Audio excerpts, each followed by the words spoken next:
বাসারু ওয়া খাসাফাল কামারু ওয়া জুমিআশ শামসু ওয়াল কামার ইয়াকুলুল ইনসানু ইয়াউমাইযিন আইনাল মাফার কাল্লা লা ওয়াজার ইলা রাব্বিকা ইয়াউমাইযিনিল মুস্তাকার। ও দুনিয়ার মানুষ, আমার ইসরাফিলের সিংহার বিকট আওয়াজে চন্দ্র আর সূর্য দুটাই আলোহীন হইয়া যাইব। দুটার মধ্যে আলো রশ্মি ইঞ্চি পরিমাণও থাকবে না। দিনের 12টা আর রাতের 12টা সমান হইয়া যাইব রে। এই আয়াত প্রসঙ্গে বিশ্ব নবী বলেছেন, মায়ার উম্মতরে, চন্দ্র আর সূর্য দুটাই আলোহীন হওয়ার পরে সেই বিকট আওয়াজের কারণে চন্দ্রটা মাঝখানে একটা ফাটল দিয়া 2টি টুকরা হইব, এমন ভাবে সূর্যটাও মাঝখানে একটা ফাটল দিয়া 2টি টুকরা হইব। এই 2টা মিলে 4টি টুকরা হইব। নবী বলেন, মায়ার উম্মত, এখানেই শেষ নয় রে। এই 4টি টুকরাকে আল্লাহ দুজকের মধ্যে নিক্ষেপ করিব। আশ-শামসু ওয়াল কামারু বিহুসবান ওয়ান নাজমু ওয়াশ-শাজারু ইয়াসজুদান ওয়াস-সামাআ রাফাহা ওয়া ওয়াদাআল মিজান। এই আয়াত প্রসঙ্গে বিশ্বনবী বলেছেন, মায়ের উম্মতে, সূর্য পূর্ব দিকে উদয় হয়, সারাদিন তার পথে চলে, বিকেলে পশ্চিম দিকে অস্ত যায়, একমাত্র আল্লাহর আদেশ পালন করিয়া। অস্ত যাওয়ার পরে কোথায় যায় রে? সুদ খাইতে যায়নি না রে না, ঘুষ খাইতে যায়নি না রে না, মদ খাইতে যায়নি না রে না, জুয়া খেলতে যায়নি না রে না, অবৈধ প্রেম প্রীতি করতে যায়নি না রে না। ও মায়ের উম্মত, আল্লাহর সূর্যখানি পশ্চিম দিকে অস্ত যাওয়ার পরে আল্লাহর আরশের নিচে গিয়া আল্লাহর কুদরতি কদমের মধ্যে সেজদা করে রে। ও নবী সুলাইমান, এমন একটা দেশ থেকে আসি যেই দেশটা সম্পর্কে আপনার কোনো আইডিয়া নেই। দেশটার নাম মাআরিব। চতুর্দিকে বাউন্ডারি, মাঠ ভরা ফসল, বাগান ভরা ফল। ওই দেশের ক্ষমতায় একজন মহিলা, ইনি হলো রানী বিলকিস। নবীজি সুলাইমান, মহিলাটা দেখতে যেমন সুন্দরী তেমন ভাবে বড় বুদ্ধিমতী। ও নবীজি সুলাইমান, ওই দেশে জনবল আছে, ধনের বল আছে, বস্ত্রের বল আছে, ওই দেশে কোনো কিছুরই অভাব নেই। কিন্তু এদের মধ্যে মূল জিনিস নাই গো নবীজি, বলতে এদের মধ্যে ঈমান নেই। এরা সূর্যের পূজা করে। সূর্য যখন পূর্ব দিকে উদয় হয় তখনও সূর্যের পূজা করে। সূর্য যখন সোজা মাথার উপরে আসে তখনও সূর্যের পূজা করে। সূর্য যখন পশ্চিম দিকে অস্ত যায় তখনও সূর্যের পূজা করে। আমার ভাই বলুন, সেই আদিকালেও সূর্যের পূজা ছিল নি না ছিল না?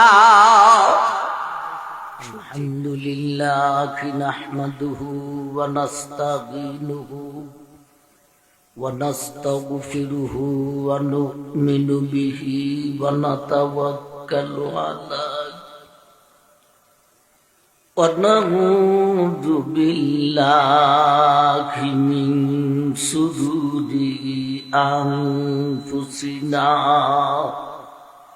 ওয়া মিন সাইয়্যিআতি আমালিনা।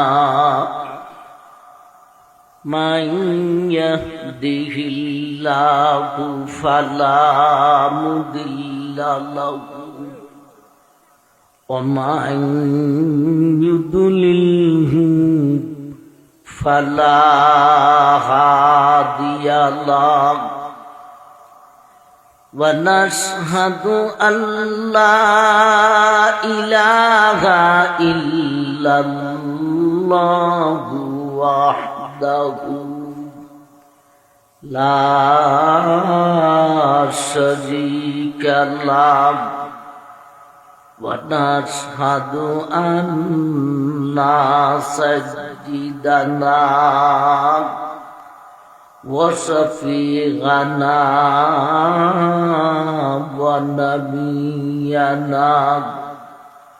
ومولانا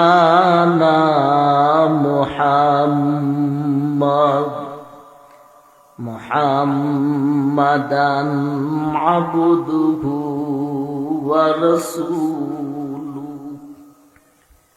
أرسله بالحق بشيرا ونذيرا وداعيا إلى الله بإذنه وسراجا منيرا أما بعد فقد قال الله تعالى في كلامه المجيد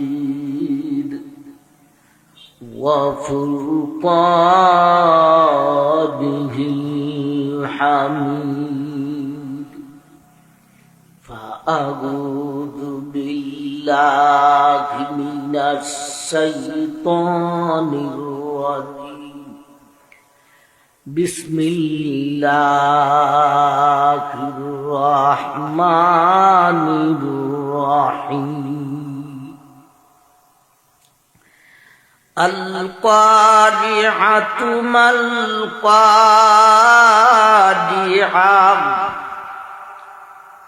وما أدراك ما القارعة يوم يكون الناس كالفراش المبثوث وتكون الجبال كالعهن المنفوش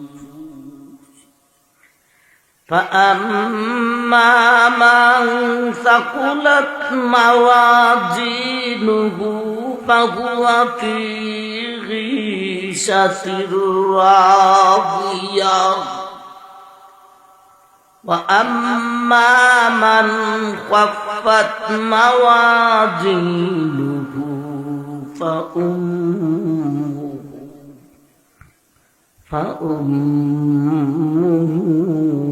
هاوية وما أدراك ما هي نار حامية صدق الله مولانا العظيم وصدق رسوله النبي الكريم بارك الله لنا ولكم بالآيات والذكر الحكيم وقال النبي عليه الصلاة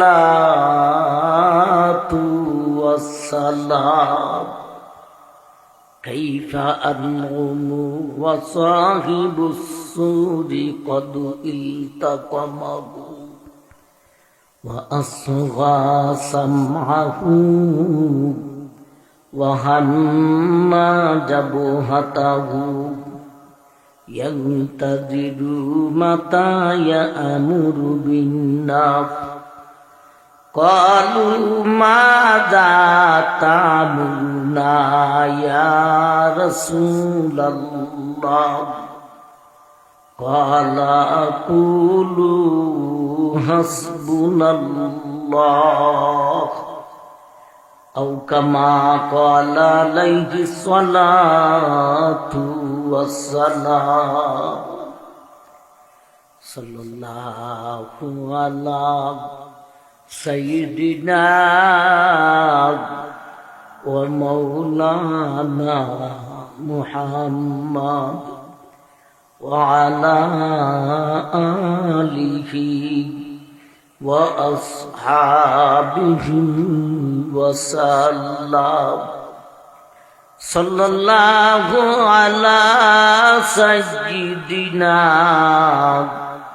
ومولانا محمد وعلى آله وأصحابه وسلم وسلم تسليما كثيرا كثيرا أما শ্রদ্ধেয় জনাব